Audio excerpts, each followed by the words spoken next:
Our next speaker is an innovator, a developmental and communication expert. Her profound insights and pioneer work in cognitive behavioral therapy is an exciting opportunity for us to learn and to grow. Remember, this is a growth conference. We are speaking to a lady who's an innovator, and she's the mind behind the Knowledge Cafe. It revolutionized the workplace for comfort, creativity, and dynamism. As a regional HIV testing services technical lead at Right to Care Zambia, she provides strategic guidance in HIV testing and client retention. She's armed a master's in communication for development and a bachelor's in development studies from the University of Zambia. Mulundu is and has held influential roles, including committee membership in the university judiciary, focusing on student affairs and policy reviews. Her tenure as campaign manager at the United Nations Association of Zambia fueled her passion for empowering women and epitomized by the Woman Rise slogan, aimed at inspiring women to improve their lives, a cause she plans to expand. Mulundu's trailblazing accomplishments includes being the first Zambian representative at the Commonwealth Youth Summit in Malaysia and attending the Global Leadership Conference in Hollywood, California. Her recent selection as a speaker at the Leadership Conference for African Leaders in Rwanda further underscores her global impact. She is a certified cognitive behavioral therapist, and she has championed causes for women and children, collaborating with organizations like the Catholic Relief Services and the University of Zambia Victim Support Services. She aims survivors of sexual violence and trauma. She's very passionate about public health. She has led large teams in healthcare and collaborated with diverse stakeholders to implement evidence-based intervention. I really like that. Her leadership philosophy revolves around identifying and nurturing future leaders, particularly women, believing in the power of mentorship. She mentors her mentees, describe her as spontaneous and innovative. Mulundus favors her leadership, innovation, and advocating for women and children shines through her impactful initiatives and dedication to monitoring individuals at different career stages. Her ethos revolves around the knowledge that the idea that knowledge is meant to be shared, marking her as a catalyst for positive change in the community and beyond. Ladies and gentlemen, if you are not too busy, please let's give a resounding applause, virtual applause to Mulundi Mumbalanga. Yes, I got that. She is a development and communication expert from Zambia. You're welcome. You're welcome. You're welcome. Thank you Welcome. very much, August. Thank you for joining. Thank you for joining us today. Your impressive profile. I was like, whoo, we need to see this person in picture, one on one in video, because we are ready to just eat her up, eat her brains up, And the topic, you are taking us on is leading yourself, which is like one of the most difficult tasks you can ask from anybody. We can sit back and always give advice. You can do this, you should do this. But when it's time for us, we have no motivation. And leadership is at the core of this. So you are going to take us on the journey and the topic leadership, leading yourself. So you have the floor for the next few minutes, and then we move on to the question Q&A for your session. Thank you. Welcome again. Thank you. Thank you so much, August. Thank you. I'm really honored to be here. Thank you, Noella, for making me part of this amazing experience to share knowledge and gain from all the amazing women that have spoken and the men that are here to support women. You're welcome, Mulundu. The first thought, thank you. The first thought that came to my mind just now is about when people are asked to speak about themselves, I know that one of the most undesirable question in job interviews is tell us about yourself. People normally get stuck.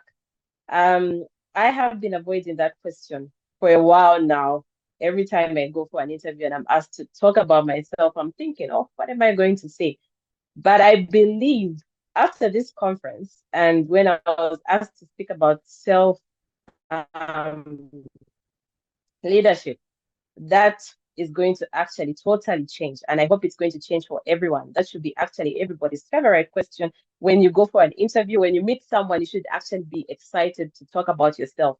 It should be your elevator pitch, actually. So self-leadership is something that is not very commonly talked about. Everybody talks about leadership. They'll talk about this person being a leader and that person being a leader. What about you?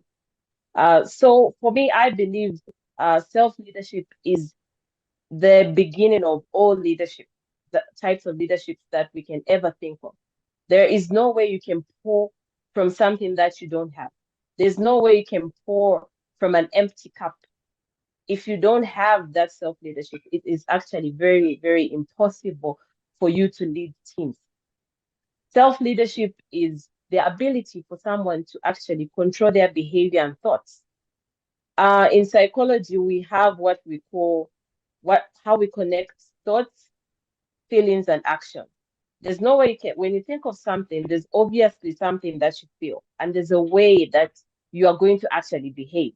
It connects, and that is how leadership actually is. I'm sure there are times when we have looked at leaders and say that leader is not a very good leader, or this leader is a very good leader. It all has to start with the self, with you as the person. If you do not understand yourself as a leader, it's impossible for you to lead teams. So if I'm to look at the stages of self-leadership, there's what is called SOAR. That's SOAR. So starts So, with the self. That is being able to understand who you are. Who am I? When people ask me who I am, I should be able to speak confidently about myself. There's also O, which talks about the outlook. How do I perceive things around me? There's also the action. How do I respond to different situations? How do I respond to different circumstances or challenges? And then there's the action. Um, there's the reflection. Sorry. So when we act in a certain way, we are supposed to make sure that we reflect on our behaviors, we reflect on our actions. How did I speak to this person? Did I send a message across that is effective, has been understood? Even as we work with teams, we need to communicate effectively. I think the previous speaker spoke well about effective communication. What we say to people has to be clear, it has to be concise, and it has to be understood. And at the end of the day, you should get feedback that is clear. And in that way, your leadership is going to be effective. And then there's another part that I really like about self-leadership. That those are the four S's. So the four S's, the letter S, there's self-awareness, which actually correlates with the soul, being able to understand yourself. There's the self-regulation, being able to stop yourself from what you should do or should not do. There's also the self-motivation. There's nobody who's going to push you if you don't push yourself. The moment I tell myself this, the moment that I get up and see that I'm able to lead, will I be able to see the opportunities outside? The moment you stay back and do not actually push yourself, the less opportunities you're going to see out there. There's also the self-learning. So self-learning is actually very important. We need to learn. Learning has to take place each and every day. We never stop learning. We're never too old to learn. I think that's what I can say for my opening um, statement or introduction of self-leadership. definitely, let's watch this. Ogo?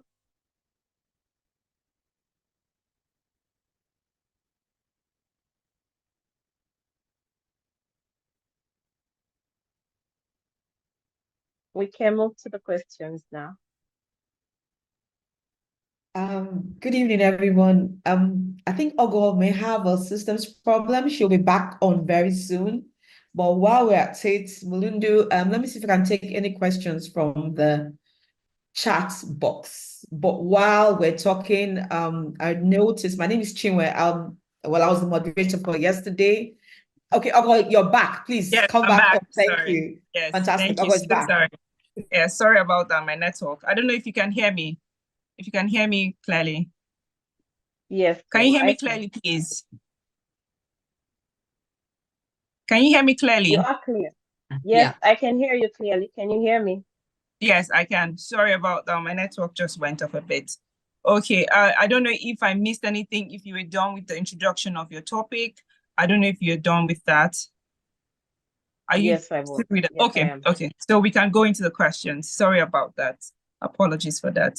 So I know that I got sore. I know the last thing I had was reflect. I know that I got that before my network went off, and I don't think you said too much before I came back on. So I have that in mind. So for us to recap at the end of the Q&A. So Mulundu, can you tell us, self-leadership is often, and it often involves making decisions, to align with personal values.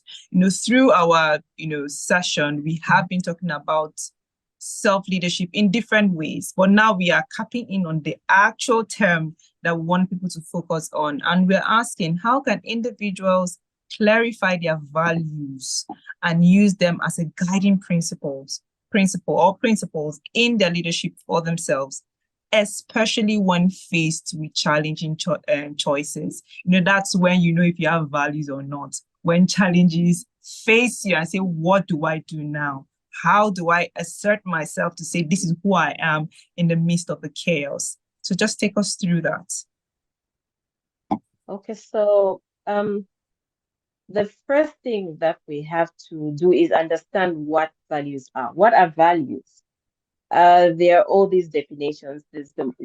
You talk about the moral and ethical principles that guide a person. If I'm to give a very simple definition of values.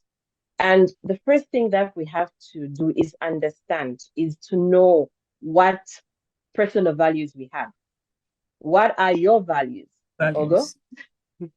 It's Oh, it's yeah, I was wondering if you want me to answer have, right now.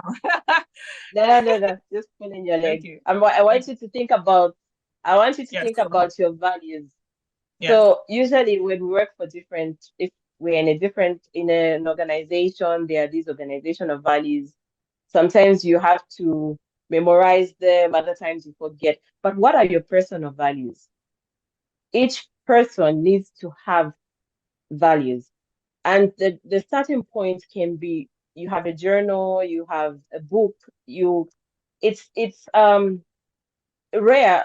People talk about these dream boards. We've done dream board parties where we write about all that we want to see in the next 10, 5, 15 years, in the next 2 months. But it's rare that you'll have someone come up with a board or maybe writing down what their values are and really internalizing and understanding them. So if we haven't been doing that, it's very important that we know what our values are. So the starting point is to list all the values that we believe and feel we have. I can give an example. I value honesty. You can value empathy. You can value family. And it's not surprising that some people can value family. Others do not have that as part of their done. list.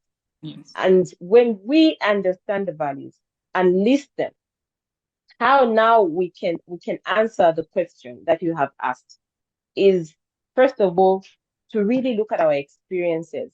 You start Experience. by looking at your experiences. So what have you experienced in life?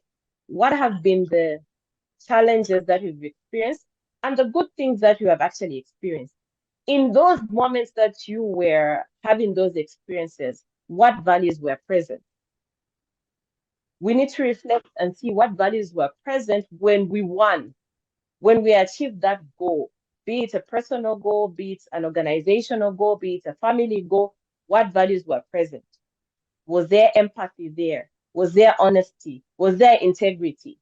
When we faced the challenging situation, what values were present at that point when we faced that challenge? So we need to actually be able to reflect on the experiences. Then once we reflect on those experiences, we need now to start narrowing down. Remember, I talked about a list of values. You can have even 20 values, but it's not very common for you to use all your values at once. We need to start with baby steps and identify what are our core values. So core values, you can have even a minimum of 5 core values.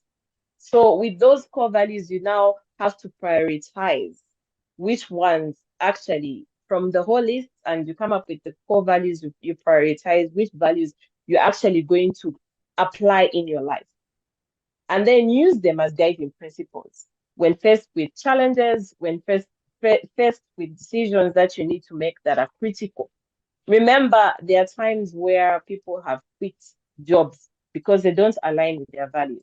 Values. I You agree. find maybe, yeah. So maybe you find in an organization you do not agree with certain decisions that have been made, maybe to maybe pardon uh, prisoners or people who have committed a certain crime. So for you feel people must learn by receiving the punishment that has Punishment. actually been given to them and face the Mhm. law. And then that organization believes in pardoning. So it won't align with your values. And sometimes you may have to step back and say, I will not work here because that does not align with the values that I uphold. So Okay. that is actually, yeah, that is Okay. how you can actually use your values. So you're saying outline values, but the only way you can know that you have those values is when the actual challenges come. And once the chaos or the storm is gone, sit back and reflect and say, how did I go through it? What are the things that reflected more? Did I show Yeah. integrity? Did I show patience? Did I show empathy? Did I show this? So the job for us is to sit back and reflect. That's when we Yeah. begin to catalog what our core values are, not just to sit down and go on the internet like, oh, these are our values. You write them down, but Yeah. they're not going to take effect until a challenging time comes.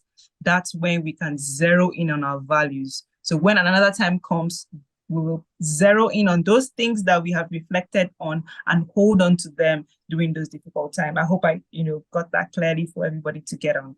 Fantastic. So I'm moving on to the next question, and we are asking you, how can individuals strike a balance between self-discipline, a very difficult one, and self-compassion in their leadership journey, ensuring they remain driven towards their goals and also nurturing their mental and emotional well-being? Everybody talking about mental well-being now, more than anything in the world. For the past 5 years, it's all about mental health. So we're saying, where's the balance? Self-discipline. Self-discipline allows you to work hard, you stay on the goal, stay focused. And compassion is, when do you offer yourself? Like Dr. Bahati said, grace. At one point, can you offer grace to yourself and continue on your journey of leadership? Okay.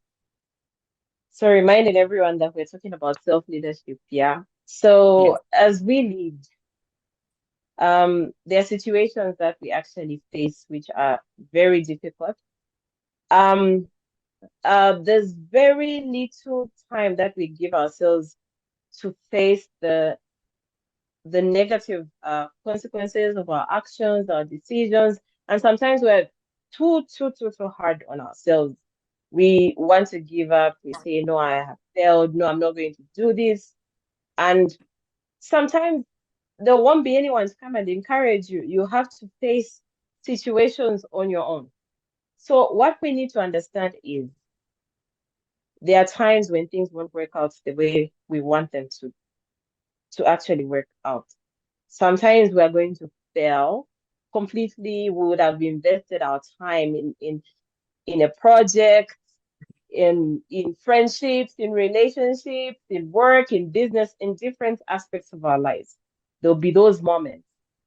And it's those moments that we need to step back and reflect on, and actually just give ourselves that self-compassion to say, this has happened. It happens. And pat ourselves on the back and say, you are strong. You are able to do this and you are able to rise. It's through that self-compassion that we are able to build or develop emotional intelligence. Intelligence. And Okay. when we do that, yes, it's through that self-compassion that we are able to develop that emotional intelligence, that we're actually able to create that discipline. Discipline just won't come on the table and say, I'm disciplined, I'm strict. It comes from experiences. So in those experiences, when you fell down and got up, or when you succeeded and maintained a certain momentum, then you are going to develop that discipline. Then you'll be able to strike the balance when you're able to understand that there'll be situations when you're going to fall down and you need to pick yourself up. Sometimes people will not pick you up. You need to pick yourself up. Other times you need to talk to someone. Though, as much as we talk to people and they encourage us, as long as your heart and your minds do not agree with what actually someone is trying to tell you or help you with, then you will not move. So we need to have that. And then we need to have empathy for our future self. So, Remember, in the future, we are leading ourselves. We are talking about self-leadership. We're thinking of the future, how we are going to actually be able to stand up as the leader and be able to then lead teams. We need to have that. Will be in that situation when I'm looking at my goals. Remember, even as you are leading yourself, you're supposed to have goals. You're going to have goals. First of all, you understand who you are, what you want to do, the skills that you have, and how you're going to do what you want to how you're going to do what you want to achieve to get to your goal, in short. So you need to have that empathy for yourself. Put yourself already in the future. If you don't picture yourself in the future, you won't move towards the future. And we don't have to look at the wall in front of us. Look at the wall as a door. People will say, no, that's impossible. But when you want to achieve, see every wall as a door. As a door. Always know that there's a possibility that that wall can be broken and you can move forward. And one other thing that you can do is practice self-compassion. You still have to continue practicing self-compassion because you keep falling. Yes, you have to keep, as you move along your journey in life, there will be times when you fall. Here we're talking about growth. Remember, this is growth. And in this journey, as we grow, we'll still face challenges as much as we are motivated today. But one thing we have to remember is I can break through. I need to have that self-compassion. And then you need to identify your desired experiences. Remember, we talked about experiences. So those experiences that worked for us, I would call them as signature strengths. What are those signature strengths? Those signature strengths are what you should hold on to move on in your leadership journey. Wow. When you carry all these with you, trust me, when you lead teams, you'll be able to understand the people from different backgrounds, embrace culture, diversity, and even global relationships like we are right now. Wow. Thank you, Mulundu. You know, the fantastic thing is like every speaker always hinges on the next speaker thought process or topic, because everything is intertwined, is connected. You talked about how self-leadership can help you better in inclusion. Sana just closed out that. So it's clear that we're on the right path. And one thing, self-discipline actually comes from self-compassion. That is how self-discipline is. Before, we used to think that, oh, you need to be disciplined and then compassion next, but you're telling us it's the other way around. Show yourself empathy in the future for the discipline that will require you to get there. That is, so informative. Thank you so much. I wish we had more time, to kickstart, to just, tear this down a little bit more. But we have many more speakers to connect with today. But we're definitely going to give our participants a highlight of everything you've said here. Thank you so much for sharing your expertise, your time, your knowledge, and your experience with us today.